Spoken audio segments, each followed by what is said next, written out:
আসসালামু আলাইকুম। আজকে আমরা দেখব একটি নষ্ট বিএমএস সার্কিট কিভাবে রিপেয়ার করা যায়। 3S ব্যাটারি প্যাকগুলোতে বিএমএস সার্কিট কানেক্ট করার পর অনেক সময় দেখতে পাবেন ব্যাটারি প্যাকগুলো চার্জ হয় না। তো এর কারণ হচ্ছে বিএমএস সার্কিটটি ড্যামেজ হয়ে গেছে। তো আজকে আমরা দেখব এমন একটি নষ্ট বিএমএস সার্কিটকে কিভাবে রিপেয়ার করা যায়। তো চলুন ভিডিওটি শুরু করা যাক। তো এটি হলো 3S 20 অ্যাম্পিয়ারের একটি বিএমএস সার্কিট। তো এই বিএমএস সার্কিটটি ব্যাটারিগুলোকে অটোকাট, ওভারচার্জ এবং শর্ট সার্কিট থেকে প্রোটেক্ট করার জন্য ব্যবহার করা হয়। তবে এই বিএমএস সার্কিটগুলো নষ্ট হয়ে গেলে ব্যাটারি প্যাকগুলোতে চার্জ হয় না। তো এটি হলো একটি নষ্ট বিএমএস সার্কিট। তো এই সার্কিটটিকেও আমরা ব্যাটারির সাথে কানেক্ট করে চেক করব। তো বিএমএস সার্কিটগুলোকে চেক করার জন্য আমি 3টি ব্যাটারিকে সিরিজে সংযুক্ত করে নিলাম। এরপরের সাথে আমরা 4টি কেবল সংযুক্ত করে নিব।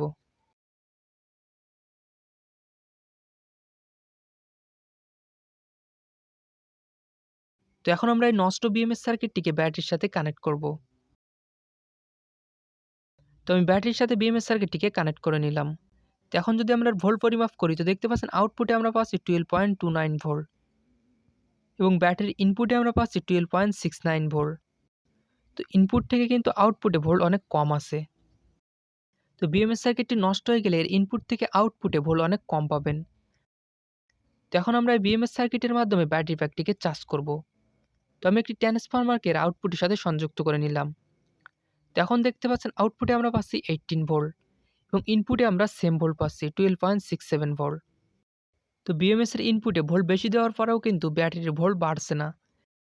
তো এই বিএমএস সার্কিটটি ড্যামেজ হয়ে গেছে, যে কারণে এটির মাধ্যমে ব্যাটারি সেলগুলো চার্জ হচ্ছে না। তো এই ব্যাটারি প্যাকটির সাথে এখন আমরা একটি ভালো বিএমএস সার্কিট সংযুক্ত করে নিব।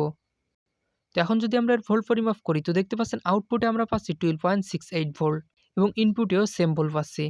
তো এই বিএমএস সার্কিটটি ভালো আছে। তো এখন এই বিএমএস সার্কিটের মাধ্যমে আমরা ব্যাটারি সেলগুলোকে চার্জ করব। তো দেখতে পাচ্ছেন এখানে আমরা পাচ্ছি 18 ভোল্ট। তো এটিকে বিএমএস সার্কিটের সাথে সংযুক্ত করলাম। তো এখন যদি আমরা আউটপুট ভোল্ট পরিমাপ করি তো দেখতে পাচ্ছেন এখানে আমরা পাচ্ছি 12.89 ভোল্ট এবং ইনপুটে আমরা সেম ভোল্ট পাচ্ছি। তো এই ভালো বিএমএস সার্কিটটি দিয়ে কিন্তু ব্যাটারি সেলগুলো চার্জ হচ্ছে। তো আপনার ব্যাটারি সেলগুলো চার্জ না হলে অবশ্যই বিএমএস সার্কিটটিকে চেঞ্জ করে নিতে হবে। তো এখন আমরা দেখব একটি নষ্ট বিএমএস সার্কিট কিভাবে রিপেয়ার করা যায়। তো এখানে যে ছোট্ট একটি রেজিস্টার আছে এটিকে প্রথমে তুলে ফেলতে হবে। তো আমি এটিকে তুলে ফেললাম।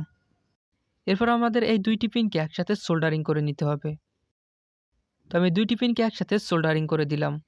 তো এবার বিএমএস সার্কিটটিকে ব্যাটারি প্যাকের সাথে কানেক্ট করে নিলাম। তো এখন যদি আউটপুট ভোল্ট পরিমাপ করি তো দেখতে পাচ্ছেন এখানে আমরা পাচ্ছি 12.73 ভোল্ট এবং ইনপুটেও সেম ভোল্ট পাচ্ছি।